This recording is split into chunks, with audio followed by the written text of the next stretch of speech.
Moses Sitol atau yang lebih dikenal sebagai ABC Killer. Lahir tahun 1964 di lingkungan miskin Afrika. Waktu dia masih kecil, bapaknya MD, ibunya pergi ninggalin dia dan saudara-saudaranya. Kemungkinan besar karena tekanan ekonomi ekstrim di Afrika saat itu. Karena hal ini, dia dan saudara-saudaranya akhirnya tinggal di panti asuhan selama beberapa tahun. Dan menurut pengakuannya, di sana mereka sering mengalami kekerasan.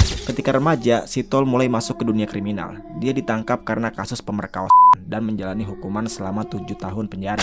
Di titik ini, banyak yang percaya bahwa kebenciannya terhadap perempuan mulai terbentuk semakin dalam selama di penjara. Mengingat seseorang yang harusnya mengurus dan menjaga dia malah ninggalin gitu aja. Tahun 1992, dia bebas dari penjara. Masuk ke masa paling suram yaitu 1994 sampai 1995. Di sini dia mulai aksi kejinya dengan modus bikin organisasi palsu bernama Youth Against Human Abuse. Dia mengincar perempuan muda kulit hitam berusia sekitar 19 sampai 45 tahun. Yang saat itu banyak yang mencari pekerjaan karena kondisi ekonomi Afrika Selatan pasca apartheid cukup sulit guys. Para korban datang ke dia untuk wawancara kerja, yang jelas cuma tipu daya seorang monster. Setelah berhasil meyakinkan korban tentang pekerjaan yang akan mereka geluti, Sitol ngajak mereka ke lokasi terpencil di ladang atau di area sepi. Di sana, korban dipukul, diperkas, lalu dicek menggunakan pakaian dan mereka sendiri. Setelah itu, dia melakukan sesuatu yang membuat kasus ini semakin mengerikan, yaitu menuliskan kata BITCH di tubuh korban. Seolah-olah dia ingin merendahkan mereka bahkan setelah MD. Geloknya, dalam beberapa kasus dia sempat nelpon keluarga korban hanya untuk mengejek mereka, yang menunjukkan bahwa dia bukan hanya melakukan kekerasan secara fisik, tapi juga secara psikologis, dengan dasar dominasi dan kepuasan balas dendam atas rasa kebenciannya pada perempuan. Kenapa disebut ABC Killer, hayo? Kenapa?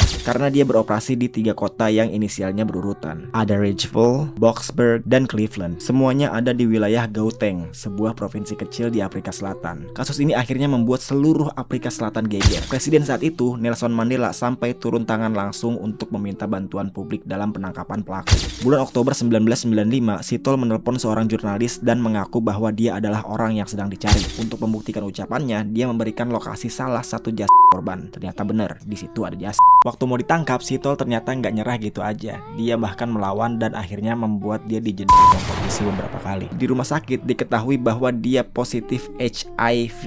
Ngeri nggak tuh? Pengadilan menjatuhkannya hukuman yang sangat berat, yaitu 50 tahun untuk setiap pembunuhan dari total 38 korban yang resmi dikonfirmasi, 12 tahun untuk setiap kasus pemerkosaan, dan 5 tahun untuk setiap kasus perampokan. Totalnya 2.410 tahun penjara. Jadi misal dia bisa hidup selama 70 tahun dalam masa waktu manusia ya. Itu artinya dia masih harus hidup selama 34 kali masing-masing sampai umur 70 tahun baru beres dah itu hukuman. Gimana ceritanya anjir? Bayangin aja dulu, bayangin. Kalau udah kebayang, tulis pendapat lu di kolom komentar ya guys. Oke, bye.